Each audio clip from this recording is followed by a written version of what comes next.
Part 1.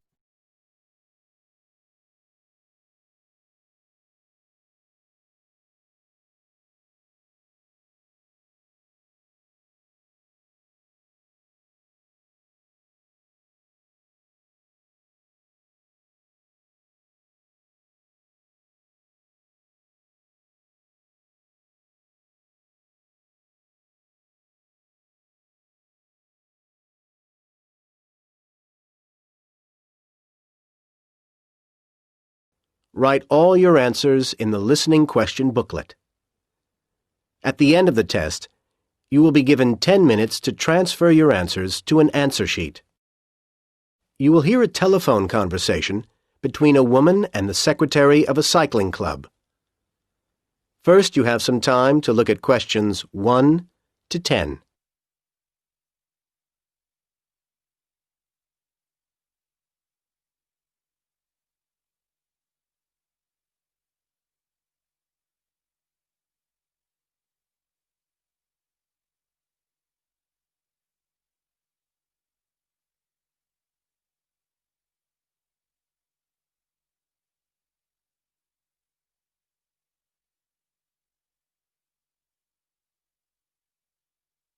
You should answer the questions as you listen, because you will not hear the recording a second time.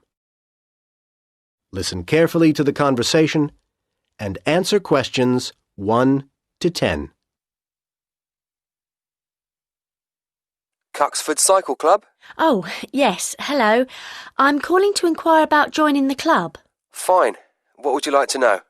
Well, I wanted to get a picture of what the club is like. For example, how big it is. Now, that changes each year, of course. Cycling is growing in popularity. I'm sure. So, last year we had nearly 70 members, which was a record in itself. But this year, there are 76 people on the list, and I'd say at least 60 of them come to events regularly. I should think something like 85 is a likely figure by next year.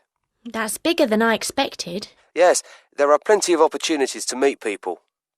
And how much does it cost to join? It depends. £40 is for standard members, and there are reductions for certain categories. For example, veteran and youth members pay £10 less, £30. And family membership works out at £25 per head. All those charges are per year. And youth means? Under 18. Oh, that covers me, at least at the moment. Then for safety reasons, your application will need to be endorsed, so your teacher or parent needs to sign your form. No problem. So what happens after I've sent the form in to you? We deal with it and get a confirmation of acceptance with a membership card out to you in 3 weeks. And then you're ready to ride. It lasts a year, and we send you a renewal 1 month before it's due to expire. OK. And can you tell me something about the activities you do? Yes, there's a range of things to reflect the varied membership. There are the family rides, which are pretty popular, held every month, and that might get increased to every 2 weeks. I don't know if that's really for me. You might prefer the Saturday rides, which are more popular with the youth members. We don't go huge distances, 100 kilometres or anything like that. 60 kilometres is about average, but the pace is fairly brisk. Let's hope I'll be able to keep up. Oh, actually, there's something I should have mentioned before. We've got to be sure everyone's bike is roadworthy, so you'll need to have your bike checked and obtain a safety certificate for it. Most bike shops will do that for you. Fine. Do you do any longer tours, like holidays? Yes, there's a camping tour at least twice a year. There's one on July the 14th, though it'll get booked up very soon. If you miss that, then there's another on August the 17th. Oh, good. But obviously there's plenty going on before then. You might want to come along on May the 5th. Your membership should be through by then, and that's when we have a picnic. Everyone brings some food to share, and we go out to the hills and eat there. That sounds fun. I'm going to fill in my form as soon as I get off the phone. And a further benefit of membership is the discount with wheels. The shop on Mill Road? Yes, the manager's a member of the club, and he'll give you a 15% reduction. It means membership can pay for itself. Great. Well, you'll be getting my form soon. Good. I look forward to meeting you. That is the end of Part 1. You now have half a minute to check your answers.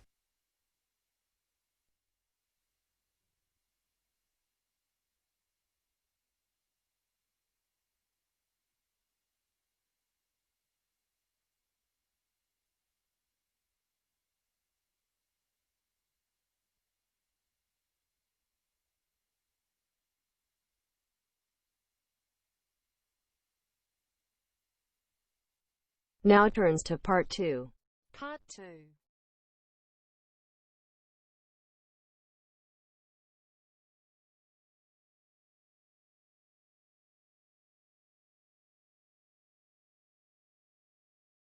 You will hear part of a local radio program in which the head of the Park Arts Center is interviewed about events that are going to be held at the center.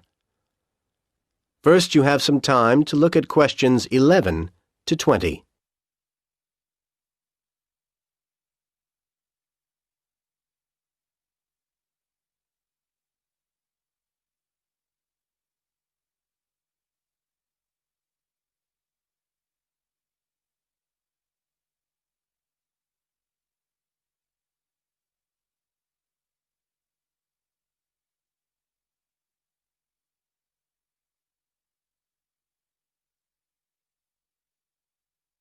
Now listen to the conversation and answer questions 11 to 20. And next on City Life this week, we have with us in the studio Harvey Bowles, head of the Park Arts Centre. He's here to tell us about forthcoming events at the centre. Harvey, welcome. Hello, thank you. So, what can we look forward to first at the Park Centre? We've got a very exciting programme lined up for you. The next event will start on the 18th of February and run till the 24th. Times for the event? Twice each day at 2:30 and 7:30 p.m. There'll be a folk music concert and we're sure this is going to be very popular. A range of excellent musicians are coming, some playing for the first time in this country. And for those who want a souvenir, or for people who don't manage to get to the performances, the foyer shop will be selling a CD showcasing the great talents of the performers. Sounds good. Yes, and then after that, our next event is starting on the 1st of March and runs for 8 days. There's a lot going on, so you'll need to look in the separate programme, which shows all the various times and so on. It also includes details of performers and ticket prices. You can pick one up from the foyer at the centre. Yes, this year we're hosting the dance festival again, and it's going to be even bigger than last year. It's become a major feature of the arts year, and many of the performances will be recorded on video and DVD. But nothing can beat the thrill of attending the events live. We have a great range of styles, performed by over 100 groups, representing as many as 4 continents. All I can say is book early, because many of the shows are going to sell out quickly. I'm sure they will. And what do you have for us after that? Well, then things get a little quieter, but no less interesting. From the 14th to the 20th of March, every evening at 8, we go into cinema mode, and we're showing a fine new film. I expect you've seen reviews of it. Love and Hope. Oh, yes, wonderful. Yes, and it's not just an ordinary screening. We're delighted that each screening will be introduced by a short lecture by the producer, who will also leave a little time for questions from the audience. Again, I recommend early booking for this. It's bound to be popular. I'll be there. Anything else lined up at this point? Yes, we've got a special one-day event on April the 2nd. The times aren't fixed yet, but I can tell you that we're having a singing competition. Oh, yes? There'll be a large number of entrants, and the talent should be impressive. And Channel 6 are coming, so the event is going to be shown on TV. So, come and be part of the audience. I'm sure people will want to. Well, Harvey, thank you very much for coming in and telling us all this. Details of all the events are on your website, aren't they? Yes, the address is www. That is the end of Part 2. You now have half a minute to check your answers.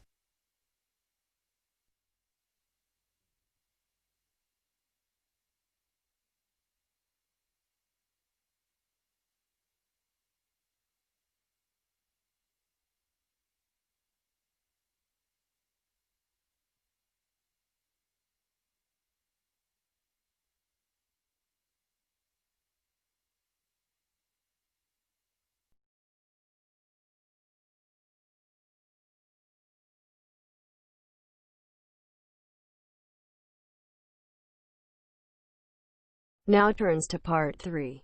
Part 3. You will hear 3 students, Ben, Jane, and Tom, having a discussion about their Architecture and Design Studies course. First, you have some time to look at questions 21 to 25.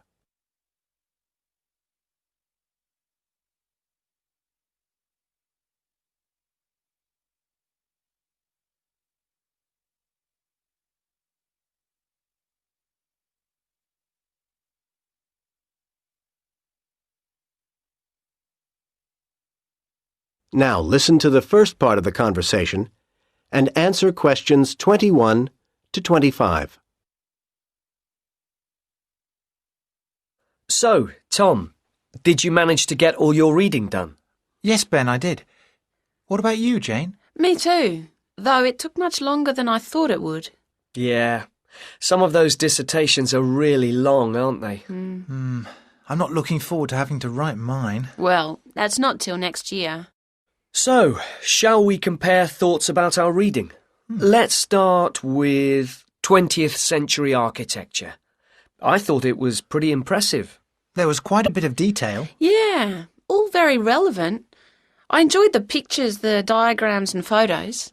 They were quite strange. Not what you'd expect to find in a dissertation, but very helpful. Whereas sometimes I couldn't really follow the arguments. Yes, a bit of a mixed bag, really. While modern construction was very serious and thorough, wasn't it? Indeed. Actually, it was rather dense. I didn't find it particularly easy to read either. The index was excellent, though, so I used that to guide me around. I still think it was a bit high level. I certainly wouldn't have wanted to try and cope with it in the first year. No. That's not who it's aimed at, of course. What about steel, glass and concrete? Not the world's most interesting title, of course. Again, the index was helpful, though I think we could have done with more photos. There weren't really enough to support what he was saying in places. Yeah, but what he was saying was easy to follow, wasn't it? He takes you through step by step. It was hard to believe it had been translated. Seemed very natural. Actually, it was better written than the next one, The Space We Make. But we're supposed to be thinking about architectural ideas, not being literary critics. I like that one. Really? I just didn't think it covered the whole situation. It didn't put the question of housing into the context of the time. You mean how in the 50s economic austerity limited the finances available while a growing population needed housing quickly? Exactly. Again, I think you're asking too much of these dissertations. Perhaps you're right. Well, I did like change and tradition anyway. Very focused. Yes, although I did think it was oddly arranged in some ways. When you went to the index to track something down, you couldn't necessarily find what you wanted. I know what you mean. But I have to say, I'd be very proud if I'd written any of these. True. And you will next year.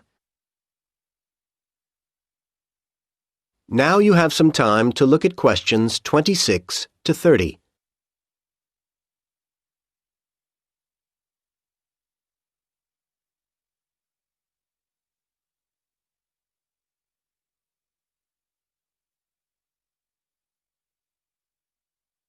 Now listen to the rest of the conversation and answer questions 26 to 30.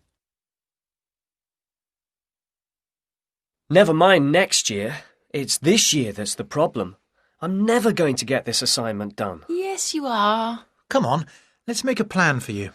Please. I'm just not sure where to go from here. I could look at city plans, study the layout of housing developments. I think you need a closer focus. The approach to small houses won't necessarily tell you what you want to know. You'd be better to concentrate on large private houses. Study the drawings of those. OK. Though I don't know how much useful detail I'll be able to get from the kinds of plans that are easily available from that period. It's true, they can be limited. But what you could do as a next stage is go onto the web. There's loads of useful stuff there. More detailed plans, you mean? Well, I was thinking more of illustrations, that kind of thing. Do a search for window designs. I'm sure you'll find some good ones. I agree. And not just online. See what you do find there, and then, for your next step, check both campus libraries.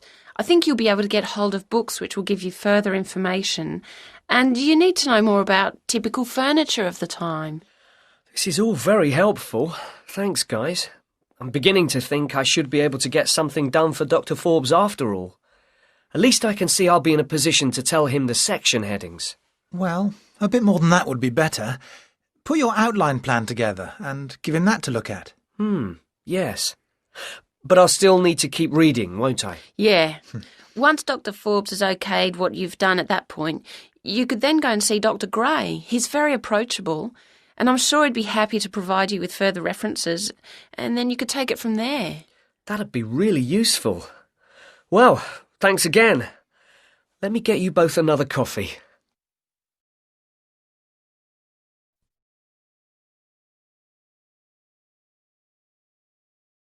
That is the end of part 3.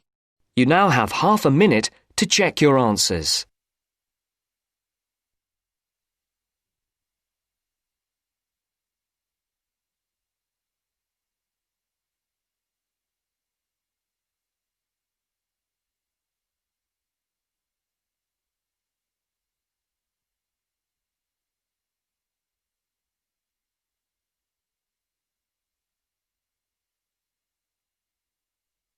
Now turns to part 4. Part 4.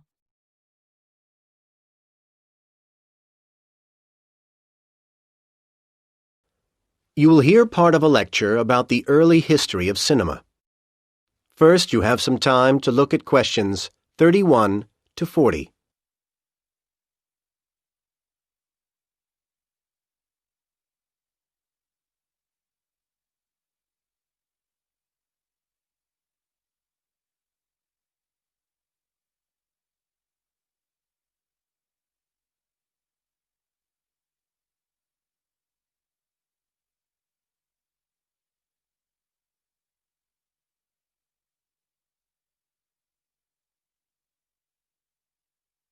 Now listen to the lecture and answer questions 31 to 40.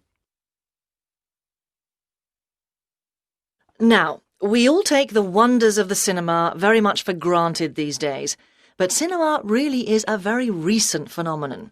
It has moved from its origins in the simple still camera to the dazzling computer-generated graphics of today in little over 100 years. Perhaps the real beginning of cinema was the cinematograph, a moving camera invented by the Lumiere brothers. As the excitement at the early screenings of short, simple moving pictures spread, competition developed rapidly, and soon cameras such as the American Biograph were on the market. Advertisements asserted that the Biograph did not shake as much as the cinematograph. Meanwhile, permits were required for outside filming, and import licenses were difficult to obtain for equipment, and there were other difficulties for cameramen. When the Lumiere brothers went to film the crowning of Tsar Nicholas II in Russia in 1896, the camera's ticking noise led people to believe it was a bomb. Although this confusion was resolved, disaster struck at the ceremony when a stand of spectators collapsed and the huge crowd panicked. The cameramen kept filming. It was the first time such events had been filmed, and this marked the beginning of a new concept of journalism. Well, the technology continued to develop rapidly, and often secretly. The thrill of invention and the prospect of riches to be made drove experimenters along. But historians of cinema face difficulties in establishing if an apparatus functioned in the way that its makers asserted. Everyone was keen to say that their machine was the best, of course. In some cases, however, we do have reliable records or evidence in the equipment itself, and then we can see the details of the evolution of the technology. By about 1890, for example, the Frenchman Marais had arrived at results of startling clarity in sequential images. He also had the idea of recording images on a long strip of paper that unrolled in front of the lens instead of on separate plates, but he found it impossible initially to ensure that this strip would have regular movement. As we step into the 20th century, however, we see much progress has been made, and there are many examples of what we would today recognise as films. Questions of the art form were now as important as questions of what was technologically possible, and filmmakers searched around for ideas to draw on.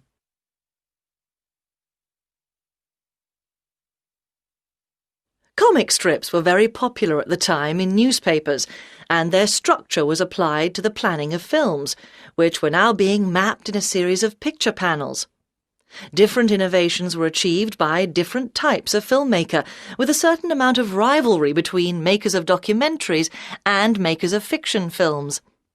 One area where documentaries led the way was in the use of travelling shots, although of course fiction films adopted this technique in due course.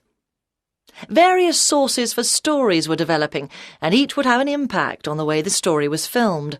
For example, filmmakers started to use greater numbers of shots when chase films became popular, because they wanted to show the various stages of the policeman running after the bandit and so on. And it wasn't just different kinds of story that were driving filmmakers to think up new techniques. Other technology also played its part. The telephone was growing in use, and filmmakers came up with the idea of splitting the screen image into two parts to show telephone conversations. All this growing sophistication in the shooting of films began to make the whole process of creating them more challenging. The very first films consisted of single shots and were straightforward to take from shooting to showing them to audiences. However, as the filming developed into multiple shots, then editing emerged as an essential ingredient of the process. Cinema was growing up. Well, next I'd like to turn your attention to some of the issues that I believe were... That is the end of part 4. You now have half a minute to check your answers.